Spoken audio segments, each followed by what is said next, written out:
जय श्री कृष्णा। भक्तजन हो, आप सभी का इस चैनल पर स्वागत है। आज हम भगवद गीता के 9वें अध्याय राज विद्या राजगुह्य योग के बारे में जानने वाले हैं। श्री भगवान बोले, तुझ दोष दृष्टि रहित भक्त के लिए इस परम गोपनीय विज्ञान सहित ज्ञान को पुनः भली भांति कहूँगा, जिसको जानकर तू दुख रूप संसार से मुक्त हो जाएगा। यह विज्ञान सहित ज्ञान सब विद्याओं का राजा, सब गोपनीयों का राजा, अति पवित्र, अति उत्तम, प्रत्यक्ष फल वाला, धर्म युक्त, साधन करने में बड़ा सुगम और अविनाशी है। हे परंतप, इस उपयुक्त धर्म से श्रद्धा रहित पुरुष मुझको न प्राप्त होकर मृत्यु रूप संसार चक्र में भ्रमण करते रहते हैं। मुझ निराकार परमात्मा से यह सब जगत जल से बर्फ के सदृश परिपूर्ण है और सब भूत मेरे अंतर्गत संकल्प के आधार स्थित है, किंतु वास्तव में मैं उनमें स्थित नहीं हूँ। वे सब भूत मुझ में स्थित नहीं है, किंतु मेरी ईश्वरीय योग शक्ति को देख कि भूतों का धारण पोषण करने वाला और भूतों को उत्पन्न करने वाला भी मेरा आत्मा वास्तव में भूतों में स्थित नहीं है। जैसे आकाश से उत्पन्न सर्वत्र विचरने वाला महान वायु सदा आकाश में ही स्थित है, वैसे ही मेरे संकल्प द्वारा उत्पन्न होने से संपूर्ण भूत मुझ में स्थित है, ऐसा जान। हे अर्जुन, कल्पों के अंत में सब भूत मेरी प्रकृति को प्राप्त होते हैं और प्रकृति में लीन होते हैं, और कल्पों के आदि में उनको मैं फिर रचता हूँ। अपनी प्रकृति को अंगीकार करके स्वभाव के बल से परतंत्र हुए इस संपूर्ण भूत समुदाय को बार बार उनके कर्मों के अनुसार रचता हूँ। हे अर्जुन, उन कर्मों में आसक्ति रहित और उदासीन के सदृश स्थित मुझ परमात्मा को वे कर्म नहीं बांधते। हे अर्जुन, मुझ अधिष्ठाता के सकाश से प्रकृति चराचर सहित सर्व जगत को रचती है और इस हेतु से ही यह संसार चक्र घूम रहा है।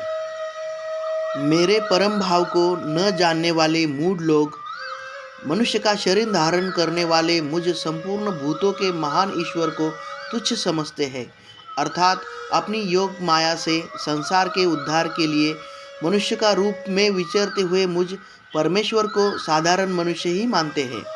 वे व्यर्थ आशा, व्यर्थ कर्म और व्यर्थ ज्ञान वाले विक्षिप्त चित्त अज्ञानी जन राक्षसी, आसुरी और मोहिनी प्रकृति को ही धारण किए रहते हैं।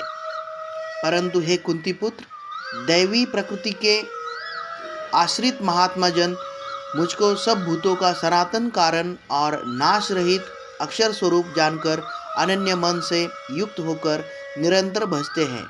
वे दृढ़ निश्चय वाले भक्तजन निरंतर मेरे नाम और गुणों का कीर्तन करते हुए तथा मेरी प्राप्ति के लिए यत्न करते हुए और मुझको बार बार प्रणाम करते हुए सदा मेरे ध्यान में युक्त होकर अनन्य प्रेम से मेरी उपासना करते हैं।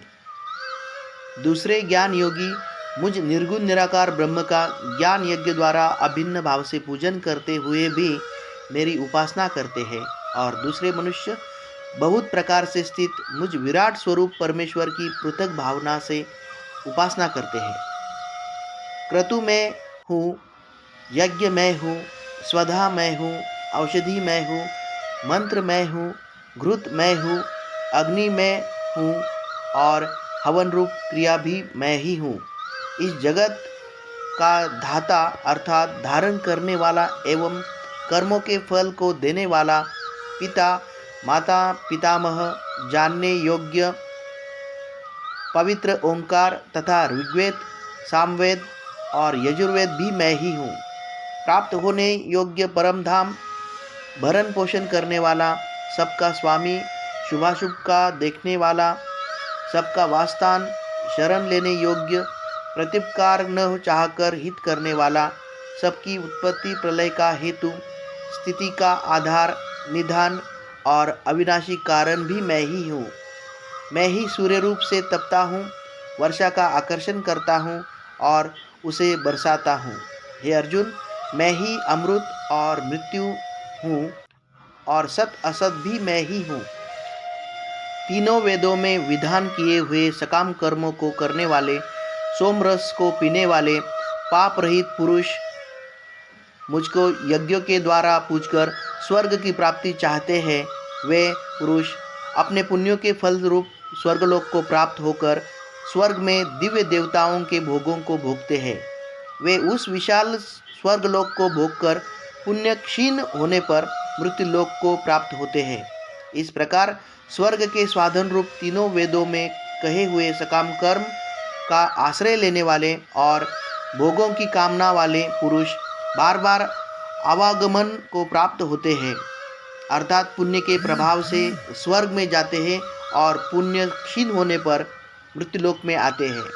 जो अनन्य प्रेमी भक्तजन मुझ परमेश्वर को निरंतर चिंतन करते हुए निष्काम भाव से भजते हैं, उन नित्य निरंतर मेरा चिंतन करने वाले पुरुषों का योगक्षेम में मैं स्वयं प्राप्त कर देता हूँ।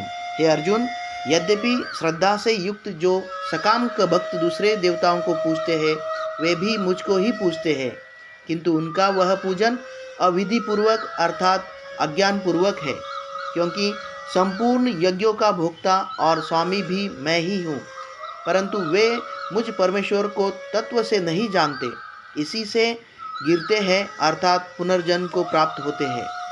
देवताओं को पूजने वाले देवताओं को प्राप्त होते हैं, पितरों को पूजने वाले पितरों को प्राप्त होते हैं, भूतों को पूजने वाले भूतों को प्राप्त होते हैं, और मेरा पूजन करने वाले भक्त मुझको ही प्राप्त होते हैं।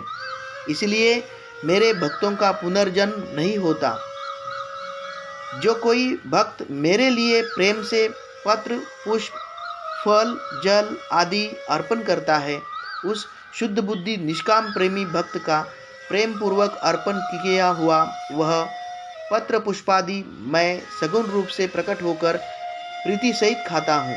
हे अर्जुन, तू जो कर्म करता है, जो खाता है, जो हवन करता है, जो दान देता है और जो तप करता है, वह सब मेरे अर्पण कर। इस प्रकार जिसमें समस्त कर्म मुझ भगवान को अर्पण होते हैं, ऐसे संन्यास योग से युक्त चित्त वाला तू शुभाशुभ फल रूप कर्म बंधन से मुक्त हो जाएगा और उनसे मुक्त होकर मुझको ही प्राप्त होगा। मैं सब भूतों में समभाव से व्यापक हूँ, न कोई मेरा अप्रिय है और न प्रिय है, परंतु जो भक्त मुझको प्रेम से भजते हैं, वे मुझ में है और मैं भी उनमें प्रत्यक्ष प्रकट। जैसे सूक्ष्म रूप से सब जगह व्यापक हुआ भी अग्नि साधनों द्वारा प्रकट करने से ही प्रत्यक्ष होता है, वैसे ही सब जगह स्थित हुआ भी परमेश्वर भक्ति से भजने वाले के ही अंतकरण में प्रत्यक्ष रूप से प्रकट होता है।